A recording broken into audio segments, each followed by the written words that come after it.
Hello, my name is Emily, and you are watching the Dalton and Tomich YouTube channel. Today, we are here with Dan Dalton, a partner in the law firm Dalton and Tomich. Dan is a nationally recognized authority in trust clause litigation and has worked with hundreds of churches who have left their denominations and retained their property. Today, we're going to talk about the trust claims made by the Presbyterian Church USA in its Book of Order on real and personal property and how those claims impact the decision of local churches who wish to leave the denomination. So, how are you doing today, Dan? I'm doing great, Emily. It's good to see you. Glad you're here and glad everything's going well with you. So, Dan, what are the state law considerations of a local church thinking of leaving the Presbyterian Church USA denomination? Sure. The state law considerations is whether or not your church is located in a state that is subject to hierarchical deference or whether neutral principles of law apply. So let me kind of step back and talk to you about that a little bit. In 1979, the United States Supreme Court decided a case called Jones versus Wolf. And in that case, the court clearly stated that civil courts have jurisdiction to hear religious property disputes. It was a little bit in question after a case called Blue Hall in 1969 as to what a court can or cannot look at, because courts have traditionally said that they will abstain from any religious dispute. So who the pastor is, the hiring of pastors, the hiring of employees, who can preach in the pulpit, or what the doctrine is, those are all subject to ecclesiastical abstention, and the courts rightfully have stayed out of that.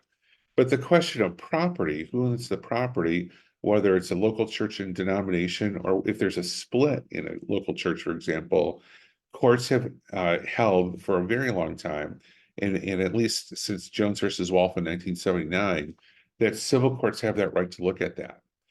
But the court also said in Jones versus Wolf that states make a decision as to what type of analysis is used when you're looking at religious property disputes. And it comes really down to two things. One is hierarchical deference, and the other is looking at neutral principles of law. Hierarchical deference is when the state says that it will not look at religious property disputes generally. So there might be some very narrow exceptions, but in general, a state will make a decision through its legislature by passing state law or by state courts who will look at the particular issue and say that we are going to defer to the higher denominational body when it comes to a religious property dispute. And that generally means that the local church loses. They're not going to be able to keep their property. The vast majority of states, however, use what's called neutral principles of law. And that was first advocated in a concurrence by Justice Brennan in the Blue Hall decision in 1969, and explained a little bit more by the Supreme Court in Jones versus Wolf in 1979. And what neutral principles are, as explained by the Supreme Court in Jones versus Wolf, is that the court's going to look at generally recognized principles of state law in making a determination as to whether a claim of an express trust or implied trust is valid. So what that means is that each state is going to look at, for example, their trust code to see if there's a valid express trust. So let's take an example. In Texas, which has the most favorable law for local churches right now, the court looks at the trust code to make a determination as to whether there's the elements of a express trust that exists.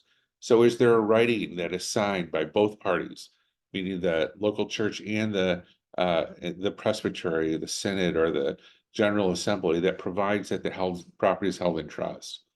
Is that writing signed by both parties? Is that writing have a extension or a period of time that it terminates? In other words, does the trust terminate in favor of the local church or end for the presbytery synod or general assembly at a certain period of time?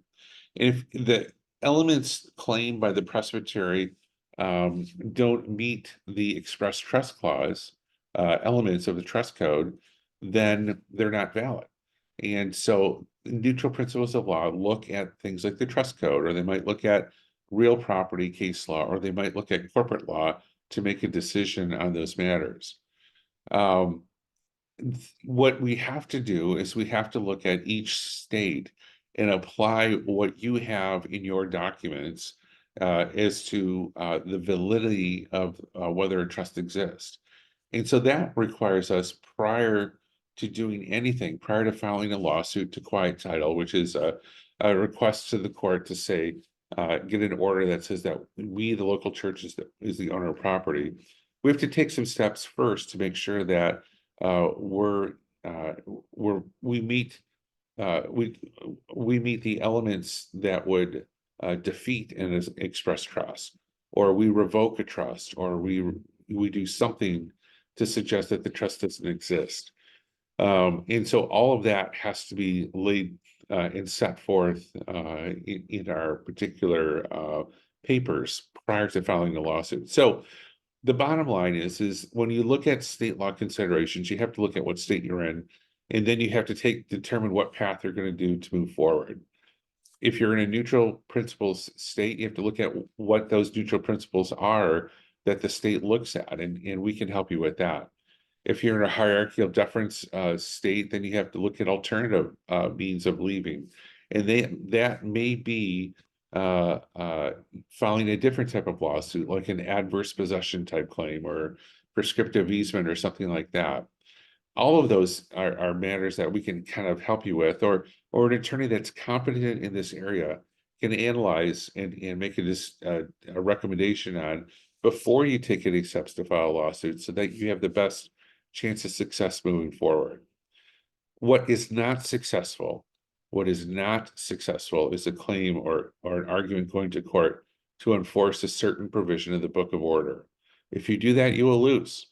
There was a whole series of cases filed in the United Methodist world where a group was advocating taking that position and has lost every single case that they presented on that particular matter. So don't try to assert a claim arising out of the Book of Order or a doctrine or discipline of the church. You have to look at state law considerations when you're looking at this matter. So when we talk about state law concerns, that's what it is: neutral principles, hierarchical deference, and determining what type of neutral principles are involved and what alternatives there are to hierarchical deference to help guide you through and lead you to the end point, which is independence from your denomination. Thank you for your insight, Dan. If your church is interested in setting up a consultation with Dan, please reach out to our office at 313-859-6000 or email us today. Thank you.